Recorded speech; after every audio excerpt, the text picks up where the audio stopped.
कि आपने कहा कि भरोसा नहीं, कुछ नया निकल के आ जाए, कुछ नया बचा है क्या? फिरोज अजीज साहब अगर जुड़ गए हैं तो। नमस्कार लक्ष्मण जी। आई थिंक नया कुछ ज्यादा बचा नहीं है। और जो भी ट्रम्प साहब ने पूरी कोशिश की है हमारी मार्केट को गिराने की। आप देखें आज भी निफ्टी की आज की गिरावट के बाद भी 1 मंथ में भी निफ्टी पॉजिटिव है।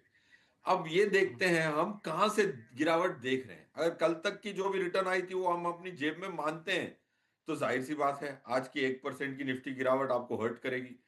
अगर आप ये मान के चलें कि भाई निफ्टी की वॉलेटिलिटी इतनी कम है फिर भी हमें दुख होता है।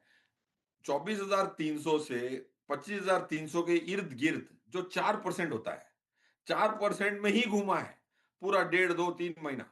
सो all I am saying is it's also about our expectation. हम चाहते हैं कि भाई कल तक के जो पैसे जेब में आए वो तो मेरे हैं, कल खर्च करने जा रहा हूं, तो जरूर मायूसी है। ऑफ कोर्स आज जो स्मॉल कैप में जो गिरावट आई वो थोड़ी स्केरी थी। लास्ट 6 महीने से ऐसा शायद ही हुआ है जहां आपको इतनी डाइवर्जेंस देखने को मिले between mid cap, small cap and large cap. अगर आज की जो गिरावट है, is that another Pandora's box of a small cap broader market correction? ये सवाल निकल के आता है। पॉइंट 2। पॉइंट 3, ट्रंप साहब ने जो प्लान किया था, हम दुखी हैं, जाहिर सी बात है। बट ट्रंप साहब ने ये 2 4% गिराने की प्लान नहीं की थी। उन्होंने सोचा था भाई जितने मेरे स्टेटमेंट है इंडिया के खिलाफ 10% तो गिरनी चाहिए। जो 1 महीने से वो पीछे पड़े हैं कि 25% टैरिफ करूंगा, 50 करूंगा, अब इधर 100% ड्रग्स पे करूंगा, B1 वीजा बेच दूंगा और रोक दूंगा, और निफ्टी गिरी है 2%। Is that what he was planning for, to create a panic in the capital markets to correct the broader market by 2 3%? The answer is no. वो खुद ही शॉक्ड है यार, गिर क्यों नहीं रही 10 15%? इतने तो भयंकर मैंने बयान दे दिए फिर भी नहीं गिर रही, क्योंकि फॉरेनर बेच चुका है। आप Reliance is the one of the largest stocks, उसकी आपको ब्लूमबर्ग पे पूरे ओनरशिप मिल जाएगी। 400 से ऊपर ज्यादा शेयर्स हैं, वो पूरे एफआईआई मिल जाएंगे।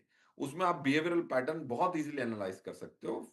डिस्क्रिशनरी एफआईआई के पास माल ही नहीं बचा है। सब जो भी एफआईआई हैं वो पैसिव वाले हैं, वो बेच नहीं सकते। ट्रम्प साहब को तो क्या, कोई किसी को नहीं सुन सकते, वो सिर्फ खरीद के बैठते हैं। That's my view. 5 7% की correction is business as usual to me. For a person who is not prepared, 1% is also not business as usual. नहीं, यहाँ पे फिरोज अजीज साहब एक चीज़ मैं आपसे पूछना चाहूँगा, क्योंकि आपने कहा कि अब एफआईआईज को जितना बेचना था बेच के निकल चुका, अब उससे ज़्यादा बेचने की गुंजाइश बचती भी नहीं है। तो गिरावट के पीछे एक बड़ी वजह तो एफआईआईज ही माने जा रहे थे, तो अब वो जो बड़ा गिरावट का दौर था खत्म माना जाए? ये लक्ष्मण सर देखो, मैं बड़ी गिरावट एफआईआई की वजह से आने की संभावना कम है ये कह रहा हूं। ऑफ कोर्स वो इतने बड़े पूल से क्या वो 2 बिलियन और बेच सकते हैं? अगर उनके पास 1 ट्रिलियन का माल हो, वो एडजस्ट करने जाएंगे इंडिया और चाइना के बीच में तो काफी आउटफ्लो दिखेगा। It's about the quantum. Quantums काफी हैं। FY 21 जब कोविड का साल, भारी भरकम साल खत्म हुआ था, उसके बाद जो भी एफआईआई लाए हैं निकाले हैं, जीरो ही है उनकी इनफ्लो आज। आउटफ्लो हो चुकी है, पहले 1 2 साल लाए थे फिर 2 साल निकाले।